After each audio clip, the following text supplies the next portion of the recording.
நேர்களே, தமிழகத்தில் 25 IAS அதிகாரிகள் டிரான்ஸ்ஃபர் செய்யப்பட்டிருக்கிறார்கள், பணியிட மாற்றம் செய்யப்பட்டிருக்கிறார்கள். பல மாவட்டங்களுக்கு புதிய ஆட்சியர்கள் நியமிக்கப்பட்டிருக்கிறார்கள். பல மாநகராட்சிகளில் புதிய ஆணையர்கள் பொறுப்பேற்க இருக்கின்றார்கள். முழு விவரங்களோடு நம்முடைய செய்தியாளர் பாஸ்கர் இணைகின்றார். Bhaskar, over to you. எந்தெந்த இடத்துக்கு யார் யார் போட்டிருக்காங்க, விரிவா சொல்லுங்க. ஆளுநரின் செயலாளராக சஜன் சிங் சவான் நியமனம் செய்யப்பட்டு உத்தரவு என்பது பிறப்பிக்கப்பட்டிருக்கிறது.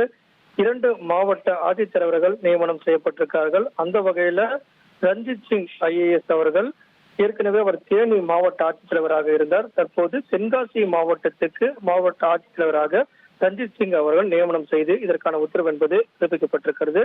துர்காமூர்த்தி IAS அவர் ஏற்கனவே நாமக்கல் மாவட்டத்தினுடைய மாவட்ட ஆட்சித்தலைவராக இருந்தார். தற்போது திண்டுக்கல் மாவட்ட ஆட்சித்தலைவராக துர்காமூர்த்தி நியமனம் செய்யப்பட்டிருக்கிறார்.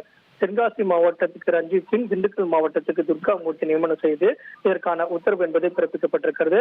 அதே போல சென்னை மாநகரத்துடைய இணை ஆணையராக சரவணன் IAS அவர்கள் நியமனம் செய்யப்பட்டிருக்கார்.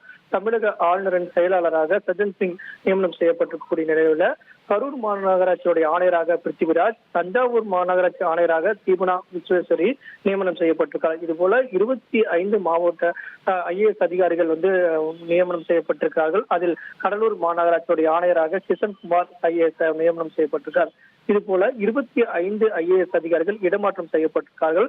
மாவட்ட ஆட்சித்தலைவர்கள் 2 பேர், அதே நேரத்தில் ஆளுநரின் செயலாளராக நியமனம் செய்யப்பட்டிருக்கக்கூடிய நபர்களோடு உட்பட அனைத்து மாவட்டங்களில் இருக்கக்கூடிய பல்வேறு ஆணையர்கள் நியமனத்தினுடைய அறிவிப்பும் வெளியிடப்பட்டிருக்கிறது. உயர்கல்வித்துறை செயலராக இருந்த ரேஷ்மி சித்தார்த் அவர்கள் நில சீர்திருத்தத்துறையுடைய ஆணையராக நியமனம் செய்யப்பட்டிருக்கிறார். பால்வளத்துறை ஆணையராக அஜித் சிங் யாதவ் நியமனம் செய்யப்பட்டு தற்போது இந்த அறிவிப்பு என்பது வெளியிடப்பட்டிருக்கிறது.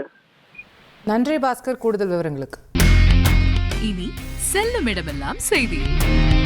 தந்தி டிவியின் வாட்ஸ்அப் சேனலை ஃபாலோ பண்ணினா செல்ல இருக்கும் இடமெல்லாம் செய்தி. இதோ QR கோட், இப்பவே ஸ்கேன் பண்ணுங்க, ஃபாலோ பண்ணுங்க.